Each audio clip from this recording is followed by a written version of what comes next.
always put your tacks where you can cut them if you need to do it again or start over, because if you put them in a place where you can't get to them, it's going to be a lot more work for you. So kind of a no-brainer, but I've done that before and it sucked.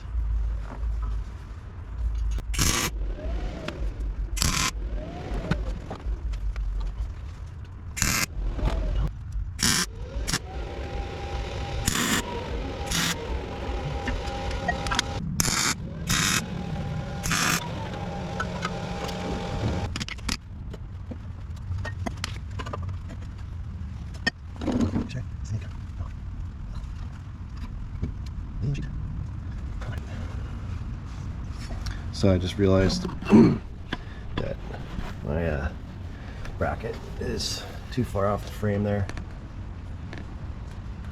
You can see that. See it's standing off. Yeah, I gotta fix that. So what I will do, I'm gonna continue on with what I'm doing here, but I'm gonna cut this guy off and then put it back on once I have everything finished welded. That's not a big deal, just annoying, but everything takes forever. So yeah, that's why.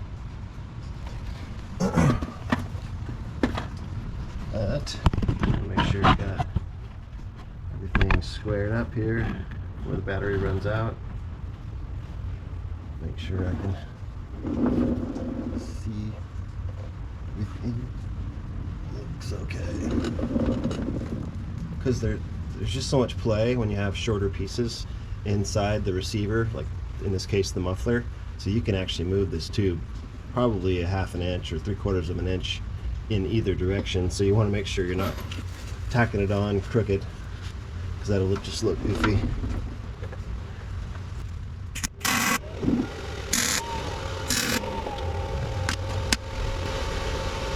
So we're going to try to achieve 11 inches from the end of the muffler here, and I want to go in the same angle this side as my turnout tips. So basically I want to get my angle finder and make sure I'm at the same angle here as that I am with that guy over there. Nobody will notice but me, but that's just what I do, and that's fine. To each his own, right? I know I say that a lot, but it's true. So let me go grab my angle finder. Alright, so this is the driver's side. It's at just a little under 45. So 45, or just a little under. Oh, that's over. Never mind. Just slightly under 45.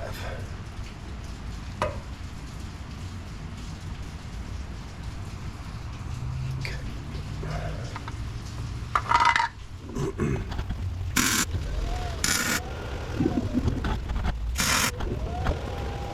All right. Now it's time to break these guys down, or take them back off the truck, get them on the welding bench and finish weld it. Alright, got the exhaust, off-road exhaust all tacked up. I did several tacks. And what I do when I'm welding this stuff, I do even tacks around a few inches, and I weld between tacks basically. I'm not a pipe welder. I can't do this stuff like these professionals do. I'm not a Hollywood welder either, but it is good and strong and not too bad to look at.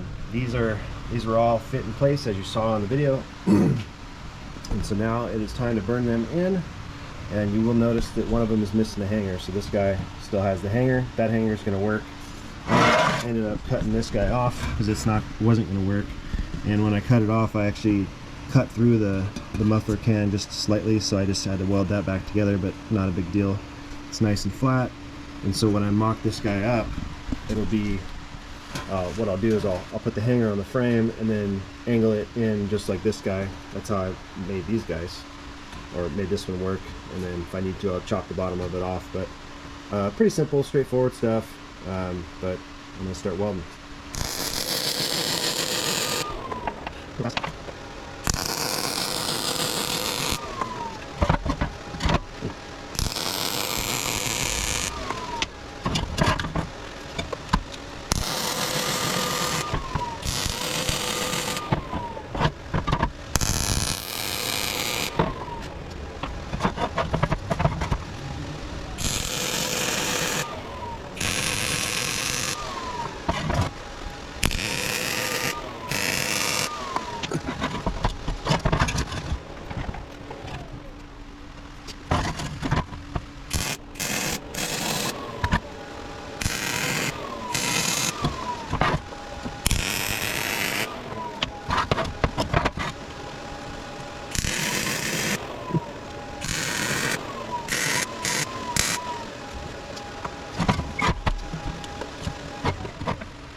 Alright, so I've got my driver's side back on the car. It's not painted yet, but I'm going to get to that. But I wanted to show you guys how I do the exhaust or the muffler hanger. Obviously this side is connected to the V-band. And I had to cut the old hanger off because it was just not going to work for this side. So I'm going to bring you guys around here to show you my plan here. This is a pretty typical setup for a lot of guys, or for a lot of muffler shops. You can see my muffler is not completely level. Oops. Oop. There we go. Oops. There we go. So there's that. Looking at that bubble there, and I believe it needs to be shimmed up just a tad. But so I reuse these things when I can. So if I don't weld them too crazy, I'm able to get them off. So the plan is, I don't have a hole here, but what I'm going to do here is, basically it's going to be flat on the frame there, and just run this guy at a slight angle, just like that. So that'll be plenty of area to weld, and then I'll just cut the end of it off here, right there. So, but I gotta mark my hole first, so give me a sec here and drill that hole and get this bracket on. Alright, that's what I'm going for.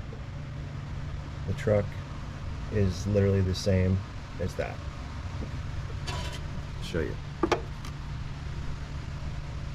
See?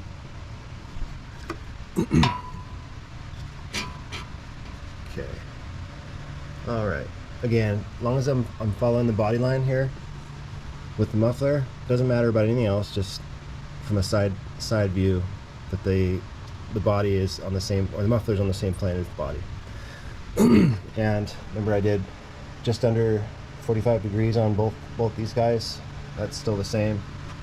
And now I've got my hanger there with the new hole. As you can see, it's right next to my chassis ground hole right here. So and don't worry, that's actually bare on the other side, so don't freak out. All right, so now I just gotta get the welder and do a tack with this guy here, and then I will bench top weld it because I'm much better at that, and we'll put her back on.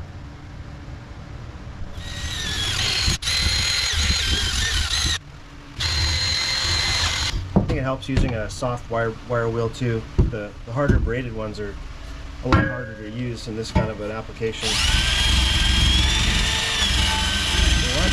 The one downside of the softer wire wheels is that they shed little strands of metal. If you spin them too hard, they literally stick into your skin. I'm sure some of you know that already. I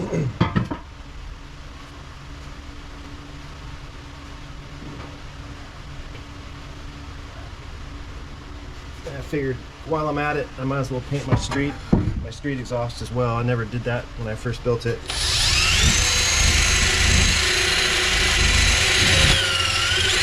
You can tell that the exhaust, the tube that I use is actually aluminized. So it's a blend of aluminum and mild steel, from what I understand. And you can see the difference. See, this is starting to scale because I never painted it.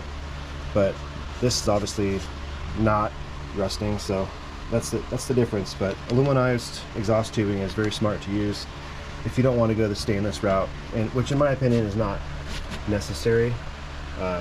Stainless is much harder, and if it's not medical grade, it will rust. So keep that in mind. This stuff I use for my exhaust. I put it on my headers and all my muffler exhaust as well. And it's been 5 years and I still have yet to see any paint flaking.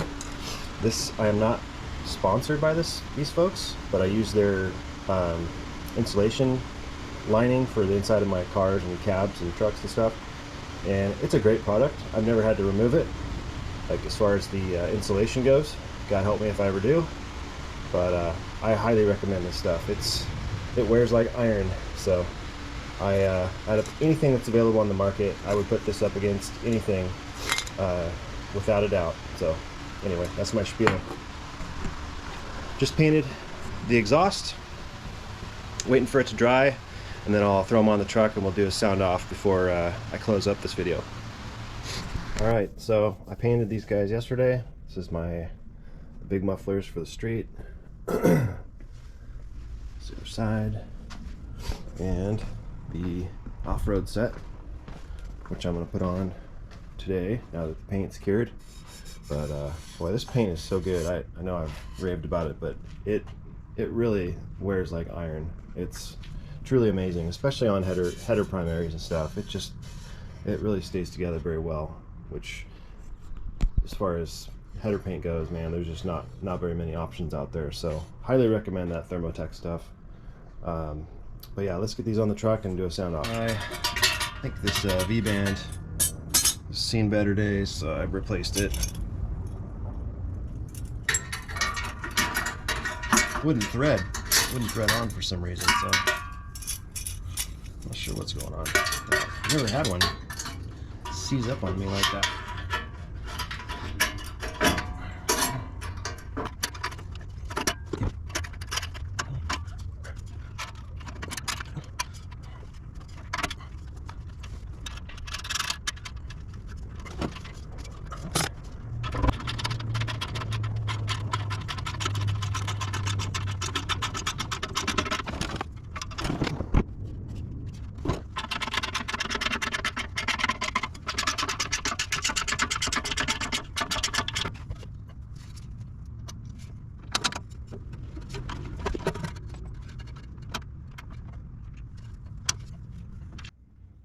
I got a new nut.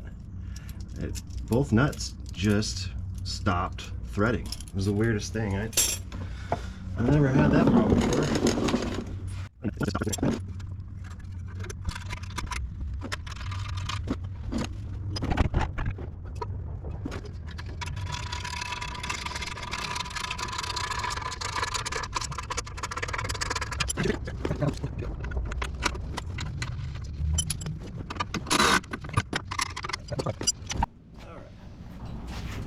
Here we go.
Alright guys, well, thanks for hanging with me and getting through this process. Even the simplest tasks take forever. As you saw me take that exhaust on and off, and just the way it goes. But that's the fun of doing this stuff, and I appreciate each and every one of you guys. We're still a really small channel, and I'm cool with that. I don't do this for anything other than to help people learn and pass on what knowledge we have, and you know, it's just really fun to do. I don't mind it at all, and appreciate you guys watching. So thanks a lot. We'll see you on the next video.